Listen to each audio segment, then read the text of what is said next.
So from research labs to the clinic, artificial intelligence is changing the way medicine is practiced. And our next speaker has been at the forefront of this transformation.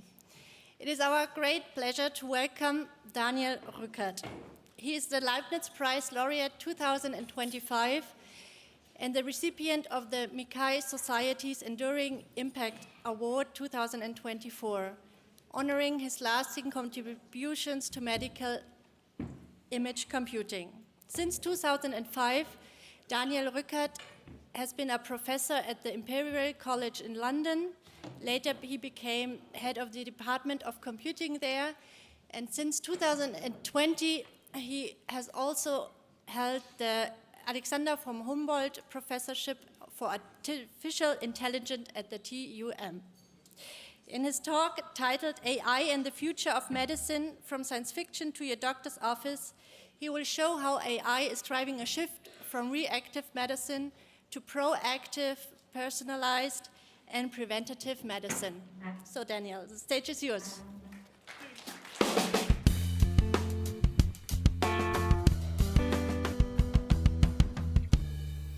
Well, thank you very much for this very nice introduction, and I think I have a very difficult act to follow from Fabian's keynote, but also the panel discussion you've just seen. And so what I did is, like a few people have already mentioned before, I asked Gemini what I should actually say in this talk, because I'm talking to not really a scientific audience, but a much more general audience. And Gemini suggested, well, why don't you try out, this is a bit of a geeky audience, I hope you don't mind if I say that, try out the science fiction hook angle. And so let me try this out with you.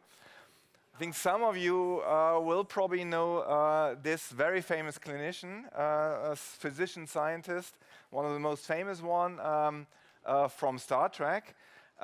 He uses a very cool technology. And that technology is, many of you might remember this, called a tricorder, which solves any problem you might have in terms of healthcare. So the previous discussion we had, everything is solved by the tricorder. So wouldn't it be great if we have such a device, if we have such a tricorder? And I would try to argue that actually we already have built this type of technology. It actually works reasonably well. We can, for example, take a human, a live human, it doesn't have to be an animal or somebody who's already dead. We can sort of depict their anatomy, their physiology at incredible levels of detail. We can also look at, for example, function. We can look at brain activation. We can look at physiology in the heart, how the heart is beating. We can generate all that data. So if we can do all of that, you might ask, so what are we missing? Why, if we have that great technology, why do we not solve all healthcare problems? So most of you will know this gentleman. He made a prediction in 2015 that it will take us 2 years to develop self-driving cars. Now, actually the prediction in some sense was right, correct? We now have self-driving cars, at least in some parts of the world. But of course, the timescale was completely wrong. Now, many of you will probably also know this gentleman, a very famous computer scientist, or originally also a neuroscientist, Jeff Hinton, who won the Nobel Prize last year in physics for his AI developments, predicted that we will make radiologists obsolete in 5 years' time. Now, if you look at the clinical reality, it pretty much looks like this, correct? So for some reason, all of these developments haven't really made it into the clinic. And I want to also give you a bit of a hypothesis why I think that is the case. Where are we missing the trick? And I want to stay with the example I've just shown you before, the tricorder device. So what we have traditionally done when you go to any hospital, any doctor's office, we try to sort of make the interpretation of the data we have acquired as automatic as possible using AI. So we've tried to emulate what the human does. And in some sense, that's a fairly natural thing to do, but it might not be the best thing to actually try as a first attempt. why don't we focus on actually generating much better, much more rich data, which is then way easier to analyze with AI? And I want to briefly show you that this is actually possible and that it has a very significant impact in the real world. Let me show you an example here. We can now take conventional devices, such as MR scanners, which you see on the left-hand side, and we can, with AI, make the data acquisition way faster. So what you see on the left-hand side is sort of a very quick data acquisition, very short time for the patient to lie in the scanner, but you see that the image looks completely horrible. In the middle, you see what AI can reconstruct, and we're using here generative AI because we're trying to fill out the missing data, the holes in the data, and you see that actually it produces very accurate depictions of the human anatomy and the human physiology. Now, we can do this not only for the heart, we can do this for the brain, we can do this for the entire body. So now you might say, well, you've just made things faster. That's like building a car which can drive faster than before. What's the benefit of this? Well, there's a very significant benefit. We might be able to go from a technology which is currently only available in the hospital at a cost of around 1 to 2 million euros to a portable technology, to MR scanners which operate at extremely low field, which are way cheaper, which are portable, and you might even put them into doctors' practices. And this is only possible because there's so many physical imperfections in the signal you measure if you use AI at the same time to actually try to generate the images. Might even be able to go to technology, MR might not be the best one, but ultrasound, for example, where you can really do the ultrasound scan on your iPhone in every doctor's practice, and even go to wearable technologies where you actually do imaging almost as a wearable device. You effectively use it as a type of plaster which you attach to your body, and you can then continuously do imaging as you move, as you live at home or as you are in a hospital environment. And that means we can now generate the data through continuous monitoring, which enables the digital twin of the patient. Because you have heard this vision of digital twin of the patient before, but of course one of the key requirements is we need to instantiate that digital twin with real data from that patient.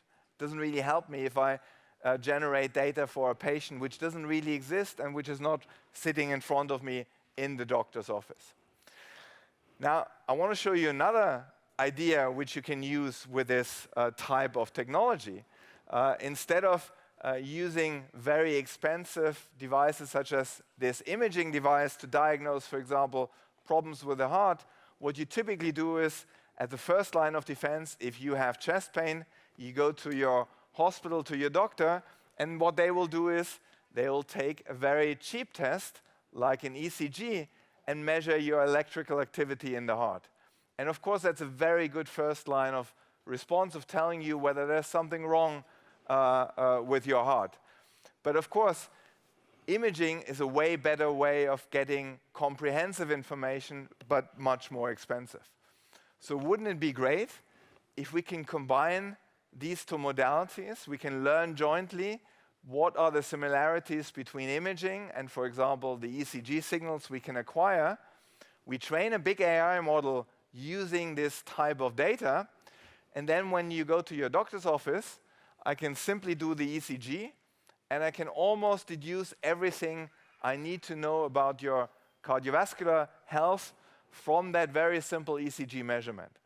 And that is now possible by combining these type of data sets in multimodal AI foundation models, which can effectively learn similarities between your ECG signal and your cardiovascular physiology, which you could never by eye detect from an ECG signal. So why is all of this really important? Well, I know you probably cannot read this chart here from the back of the hall, but I want to just give you 2 data points in this chart. This is Germany and US in a diagram where you see on the horizontal axis cost per patient, which we spend on healthcare, and on the vertical axis, you see the outcome, you see the life expectancy. And one of the things you can see very clearly, the US is a very clear outlier, extremely high healthcare costs for very moderate benefits in terms of life expectancy, or you can, of course, use other types of metrics like Fabian was suggesting before. Germany is not much better and is rapidly moving in the direction of the US. So we have to change something in our healthcare system, and we have to embrace AI to do this, because what we're currently doing is we're not doing healthcare, we're actually doing sick care. And if you see a lot of what you hear is, well, we think about how do we use AI for personalized therapy, for rehabilitation, for diagnosis. All of this is super important, and we have to do this. But we also now know, and you've heard this from the previous discussion, there are lots of diseases for which we don't really have the right drugs at the moment to treat them. And perhaps for some of these diseases, like for example in the neurodegeneration space, perhaps these drugs don't even exist, or we might not be able to reverse processes which take place. So we have to shift the paradigm where we use AI to actually cover this entire spectrum and really cover also the aspects of healthcare and not only of sick care.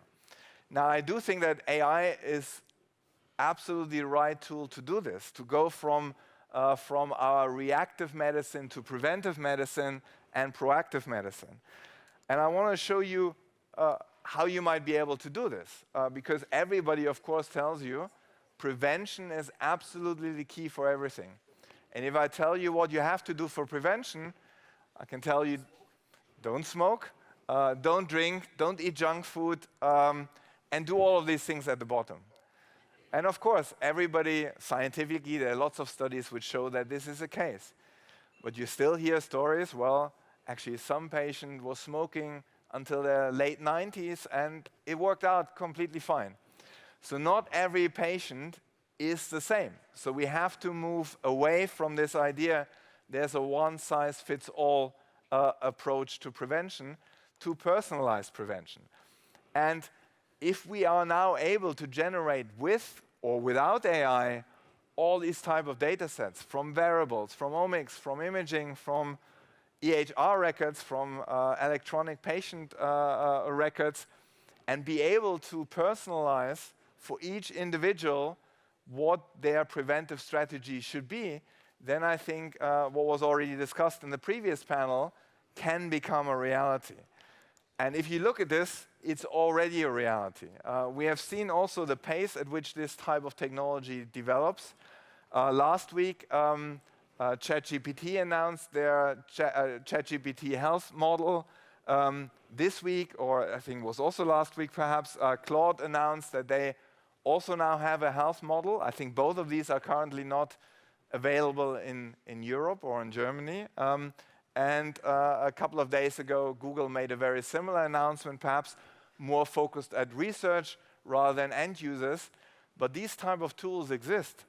If you are able in ChatGPT to upload your personal health record, you might not want to do that, but if you are able to do this and it gives you the right recommendations, well, perhaps people will change their mind whether they want to embrace a technology like this or not. But what's, I think, from my point of view, even more problematic is if we're not able to offer that technology in Europe, then we also have a problem. So Minister Blum already announced earlier that Bavaria is trying to build a Bavarian health cloud, where all this data is available to actually build models which give you this type of a clinical decision. But if we also wanted to build preventive models, we also need data from healthy subjects and follow how they might develop a disease. And there's, for example, studies such as UK Biobank or the German National Cohort, which follow a huge number of subjects.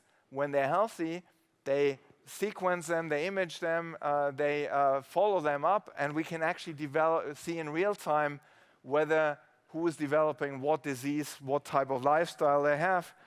And that is enabling us to build now models which are super predictive in terms of what future disease somebody is going to develop. You saw perhaps a couple of months ago, these two articles came out. The right one is from our group here, where people have developed using very detailed data sets, predictive models which can be customized to individual subjects and tell you very accurately your disease risk for different type of diseases. And what they also be able to do is to give you, for example, your biological age. If you sort of think about, for example, biological age, you can sort of think about that as something which reflects the aging process in your cells. It can also reflect the aging process of organs, which you can, for example, determine with imaging. One of the things which we have, for example, developed is a tool which can tell you very accurately your organ age for different types of organs. You're probably not going to be able to see this very detailed in this plot, but that if you, for example, look at smokers versus not smokers, you can see that in certain organ systems, smokers have a slightly accelerated aging. So their organs look older than their actual chronological age is. And if you can do this in a very detailed manner, you are able to derive how old different parts of your bodies are, and combining that with all your other information about genetics, about lifestyle, you can really now start to give personalized preventive medicine advice to individual patients. So I hope I have sort of convinced you that there is an enormous amount of potential for AI, not only in developing sort of late stage type of approaches to healthcare, but also for diagnosis, for prognosis of outcome, for the idea that we can perhaps go away from populations where we treat every patient in the population in the same way, to the idea of stratifying our subjects into really groups of size 1, because every patient is different. And if we can go to that stratification of group size of 1, then I do think we have achieved personalization, but also that the preventive health aspect is an enormous potential for AI, which we need to explore, which we need to sort of fully utilize. So in conclusion, from my point of view, it's very obvious that really the risks of not using AI in healthcare far outweigh the risks of adopting AI in healthcare. So AI really is the future of medicine. And I'm paraphrasing here a colleague physician, a radiologist from Stanford, when I say that, will AI replace doctors? No, I don't think that's really the case, but doctors who use AI will replace those who don't use AI. Whether they're doing it knowingly or not knowingly is another matter. I also think that this raises some really interesting questions about how do machines, AI systems, and humans collaborate. And so this is a picture I stole from a presentation from Eric Topol, who was here in Munich a couple of months ago. And if you think about how AI and humans might collaborate, then we really have to think about how it's actually changing human behavior of clinicians, of practicing physicians. And you might, for example, identify that might have two different scenarios. That if once we introduce AI, is it going to make the humans better? Which of course we hope that this is going to be the case, where really every physician, their skills are going to be enhanced by AI. Or are we actually going to experience some form of de-skilling, where actually people get worse because AI is doing a really hard bit and the humans don't really have to do that anymore? And of course that also raises questions, how do we train the next generation of clinicians, of doctors? Because of course we don't want to be in this scenario where the new generation, because they're using all these tools to do the really hard work, they really never reach a skill level which current clinicians have. With that, I thank you very much for your attention, and thanks all the people who did the work which I showed you here today. Thank you very much.